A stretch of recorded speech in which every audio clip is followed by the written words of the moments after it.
दोस्तों, हमारे चैनल को सब्सक्राइब करने के लिए आप सब्सक्राइब के इस रेड बटन को ऐसे दबाएं और फिर सबसे पहले हमारी वीडियो प्राप्त करने के लिए इस बेल आइकन को ऐसे दबाएं। वेलकम दोस्तों, बालाजी ऑनलाइन क्लासेस में हम आपका एक बार फिर से स्वागत करते हैं। तो दोस्तों, आज की जो हमारी वीडियो है, जैसा कि आप नाम से जान चुके हैं, मैंने अंडरलाइन कर दिया है।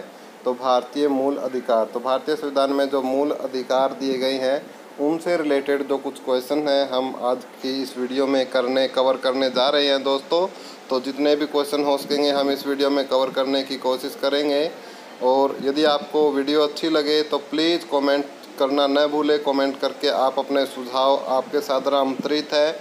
और यदि थोड़ा बहुत भी आप हमारे चैनल से प्यार करते हैं तो वीडियो को लाइक करना न भूलें। तो हमारा पहला क्वेश्चन है कि मूल अधिकारों को सर्वप्रथम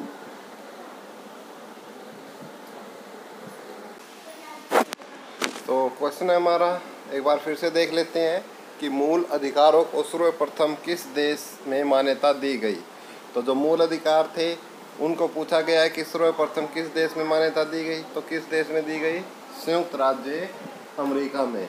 तो संयुक्त राज्य अमेरिका में सबसे पहले मूल अधिकारों को मान्यता दी गई। दूसरा क्वेश्चन देख लेते हैं। डॉक्टर भीमराव अंबेडकर ने संविधान के किस भाग को सबसे अधिक आलोकित भाग कहा है? तो वो कौन सा है? भाग 3। तो डॉक्टर भीमराव अंबेडकर ने संविधान के किस भाग को सबसे अधिक आलोकित भाग कहा है? तो भाग कौन सा है? वो 3। भारत के संविधान में मूल अधिकार क्या है? मूल संविधान का हिस्सा। तो भारत के संविधान में मूल अधिकार मूल संविधान का हिस्सा है। तो दोस्तों, ये कुछ बेसिक क्वेश्चंस कर रहे हैं, धीरे धीरे अच्छे अच्छे क्वेश्चनों की तरफ भी बढ़ेंगे। इनमें से भी आपसे पूछा जा सकता है। फोर्थ क्वेश्चन है, मौलिक अधिकारों का निलंबन कौन कर सकता है? तो मौलिक अधिकारों का निलंबन है वो कौन कर सकता है? राष्ट्रपति। मौलिक अधिकारों का निलंबन कौन कर सकता है? राष्ट्रपति कर सकता है। इसी कड़ी में पांचवा क्वेश्चन देखिए, मौलिक अधिकारों के बारे में सुनवाई करने का अधिकार किसको है? प्रश्न है, मौलिक अधिकारों के बारे में सुनवाई करने का अधिकार किसका है? तो उत्तर हो जाएगा सर्वोच्च न्यायालय को। तो मौलिक अधिकारों के बारे में सुनवाई करने का अधिकार सर्वोच्च न्यायालय को है। नेक्स्ट क्वेश्चन है, सिक्स्थ क्वेश्चन, भारतीय संविधान का अस्पृश्यता उन्मूलन किस अनुच्छेद में है? अस्पृश्यता उन्मूलन तो कौन से संविधान में है? अनुच्छेद 17 में। कौन से अनुच्छेद में है? अनुच्छेद 17 में। नेक्स्ट है सातवां क्वेश्चन, सातवां प्रश्न है हमारा, मौलिक अधिकारों का मुख्य उद्देश्य क्या है? तो व्यक्तिगत स्वतंत्रता को सुनिश्चित करना ही मौलिक अधिकारों का मुख्य उद्देश्य है। व्यक्तिगत स्वतंत्रता को सुनिश्चित करना ही मौलिक अधिकारों का मुख्य उद्देश्य है। नेक्स्ट क्वेश्चन है, स्वतंत्रता का अधिकार किस अनुच्छेद में वर्णित है? तो स्वतंत्रता का जो अधिकार है वो आपका अनुच्छेद 19 से 22 में वर्णित है। कौन से में? 19 से 22 में। तो स्वतंत्रता का जो अधिकार है वो अनुच्छेद 19 से 22 में वर्णित है। नौवां क्वेश्चन है, सूचना का अधिकार किस अनुच्छेद में जोड़ा गया है? तो अनुच्छेद 19 क में। तो या ए में जो भी है, क या ए जो भी लिखा मिले आप उसी को सिलेक्ट करोगे। सूचना का अधिकार कौन सा है? 19 ए में सूचना का अधिकार है। और इसके साथ ही 10वां प्रश्न करते हैं, 21 ए में शिक्षा का अधिकार अनुच्छेद में जोड़ा गया है। देखो 19 से 22 है स्वतंत्रता का अधिकार जो अनुच्छेद 1922 में वर्णित है। इसी के तहत 19 ए में सूचना का अधिकार अनुच्छेद में जोड़ा गया है। 21 ए में शिक्षा का अधिकार अनुच्छेद में जोड़ा गया है। और उसके बाद 11वां क्वेश्चन देख लेते हैं। 11वें क्वेश्चन में है कि अनुच्छेद 24 में मौलिक अधिकारों में क्या वर्णित है? तो बच्चों को शोषण के विरुद्ध अधिकार। ठीक है, तो कौन से में है शोषण, बच्चों का शोषण के विरुद्ध अधिकार? अनुच्छेद 24 में ये मौलिक अधिकारों में वर्णित है, बच्चों को शोषण के विरुद्ध अधिकार में। उसके बाद क्वेश्चन नंबर 12 देखिए, संपत्ति का अधिकार कैसा अधिकार है? तो संपत्ति का अधिकार किस प्रकार का है? कानून अधिकार है। संपत्ति का अधिकार किस प्रकार का है? कानून अधिकार है, कानूनी तौर तरीके का है, संपत्ति का आधार। नेक्स्ट है क्वेश्चन नंबर 13, धार्मिक स्वतंत्रता का अधिकार किस अनुच्छेद में है? तो धार्मिक स्वतंत्रता है वो अनुच्छेद 25 में दर्शाई गई है। धार्मिक स्वतंत्रता का अधिकार किस अनुच्छेद में है? अनुच्छेद आपका 25 में वर्णित है। नेक्स्ट है 14वां क्वेश्चन देख लेते हैं। तो दोस्तों आपको ये वीडियो है हमारी बालाजी ऑनलाइन क्लासेस जो आपको प्रोवाइड कर रहा है।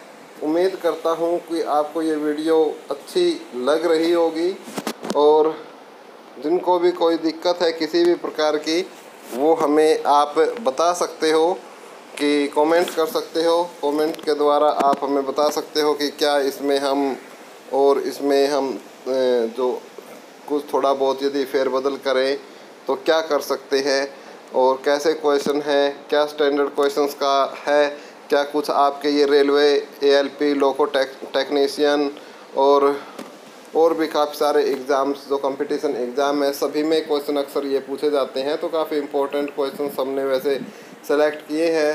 तो वीडियो को आप अंत तक ज़रूर देखें। एक तो सबसे पहली बात, दूसरी बात वीडियो को लाइक ज़रूर करें, शेयर ज़रूर करें और जो नए सब्सक्राइबर जो व्यूवर है वो चैनल को सब्सक्राइब कर ले। और तीसरी और अहम बात है कि आप किसी भी परीक्षा की तैयारी करें तो आप प्लेलिस्ट में जाकर काफ़ी सारी जो वीडियोज़ हैं डिफरेंट वो देख सकते हो। तो क्वेश्चन है कि किस वाद में संसद को मौलिक अधिकारों में संशोधन का अधिकार दिया गया है? तो किस अनुच्छेद में? तो वो है आपका केशवानंद भारती वाद में। नेक्स्ट हमारा 16th, कौन सा मूल अधिकार विदेशी नागरिकों को प्राप्त नहीं है? तो वह अभिव्यक्ति की स्वतंत्रता का अधिकार। तो अभिव्यक्ति की स्वतंत्रता का अधिकार जो है वो विदेशी नागरिकों को प्राप्त नहीं है। 6 से 14 वर्ष की आयु तक शिक्षा का अधिकार कैसा अधिकार है? तो मूल अधिकार में आता है आपका 6 से 14 वर्ष में जो शिक्षा का अधिकार है वो आपका मूल अधिकारों के अंदर आता है। भीमराव अंबेडकर ने किस संविधान का हृदय व आत्मा की संज्ञा दी? हृदय व आत्मा की संज्ञा दी गई किस संविधान को? तो है संवैधानिक उपचारों का अधिकार। संवैधानिक उपचारों का अधिकार। भीमराव अंबेडकर ने संवैधानिक उपचारों के अधिकार के संविधान का हृदय व आत्मा की संज्ञा दी। 19वां क्वेश्चन, मौलिक अधिकारों को लागू करने के लिए रीट कहाँ दायर की जाती है? तो उच्चतम न्यायालय में की जाती है। नेक्स्ट है 20वां क्वेश्चन, किस याचिका का शाब्दिक अर्थ हम आदेश देते हैं? हम आदेश देते हैं। किस याचिका का शाब्दिक अर्थ होता है? हम आदेश देते हैं। आपको बताना है कि किस याचिका का जो शाब्दिक अर्थ है जिसका अर्थ होता है हम आदेश देते हैं, तो वो है परमादेश। किसका है वो? परमादेश। कौन सा शाब्दिक अर्थ? परमादेश।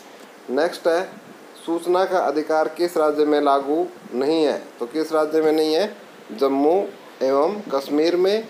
और धारा 370 है वो वहाँ लगी हुई है। नेक्स्ट है, किसी कैदी को न्यायालय के समक्ष प्रस्तुत करवाने के लिए किस रीट की आवश्यकता होती है? तो वो होती है बंधी प्रत्यक्षीकरण। किसी कैदी को न्यायालय के समक्ष प्रस्तुत करवाने के लिए किस रीट की आवश्यकता होती है? तो वो जो रीट होती है जिससे किसी कैदी को न्यायालय के सामने प्रस्तुत किया जा सके वो होती है आपकी बंधी प्रत्यक्षीकरण। क्या बोलते हैं उसको? बंधी प्रत्यक्षीकरण। 23वां क्वेश्चन है, व्यक्तिगत स्वतंत्रता के लिए कौन सी रीट दायर की जाती है? किसके लिए? व्यक्तिगत स्वतंत्रता के लिए। तो वो होती है आपकी हेवियस कॉर्पस। व्यक्तिगत स्वतंत्रता के लिए कौन सी रीट दायर की जाती है? Habeas corpus. नेक्स्ट है, मूल अधिकारों पर प्रतिबंध लगाने का अधिकार किसके पास है? तो किसके पास है? संसद के पास। तो मूल अधिकारों पर प्रतिबंध लगाने का अधिकार संसद के पास है। नेक्स्ट क्वेश्चन, प्रेस की स्वतंत्रता किस अधिकार में निहित है? तो वो है भाषण स्वतंत्रता। प्रेस की स्वतंत्रता किस अधिकार में निहित है? तो उसको बोलते हैं हम भाषण स्वतंत्रता। नेक्स्ट है 26वां क्वेश्चन, संविधान के अनुच्छेद 23 में किसका वर्णन है? तो शोषण के विरुद्ध अधिकार। तो संविधान का जो 23वां अनुच्छेद है उसमें जो अधिकार है वो किसके है? शोषण के विरुद्ध जो अधिकार है, ये विरुद्ध है, थोड़ा ठीक कर लेना इसको। शोषण के विरुद्ध जो अधिकार है वो आपके संविधान के अनुच्छेद 23 में वो वर्णित है, उसका वर्णन किया गया है अनुच्छेद 23 में। कौन किसका? शोषण के विरुद्ध अधिकार का। नेक्स्ट है, संपत्ति के मौलिक अधिकारों को किस संशोधन द्वारा समाप्त किया गया है? तो वह आपका 44वें संविधान संशोधन द्वारा। 44 में यह भी पूछा जा सकता है कि 44वें संविधान संशोधन द्वारा किन को समाप्त किया गया? तो मौलिक अधिकार को, संपत्ति के मौलिक अधिकार को। संपत्ति का अधिकार किस प्रकार का है? मौलिक न होकर किस प्रकार का है? कानून अधिकार है। तो इसको पहले ये मौलिक अधिकार होता था, लेकिन उसके बाद 44वां संविधान संशोधन हुआ जिससे इसको हटाकर पहले ये मौलिक अधिकार होता था, अब क्या है? कानून अधिकार है। तो इसको 44वें संविधान संशोधन द्वारा इसको हटाया गया था। तो दोस्तों ये कुछ क्वेश्चन थे, हम आपके लिए मूल अधिकारों से रिलेटेड क्वेश्चन लेके आए हैं। आपको कैसे लगे और थोड़े बहुत भी अच्छे लगे हो तो प्लीज़ वीडियो को लाइक शेयर ज़रूर कर दें और चैनल को सब्सक्राइब ज़रूर कर लें। धन्यवाद दोस्तों, हैव ए नाइस डे।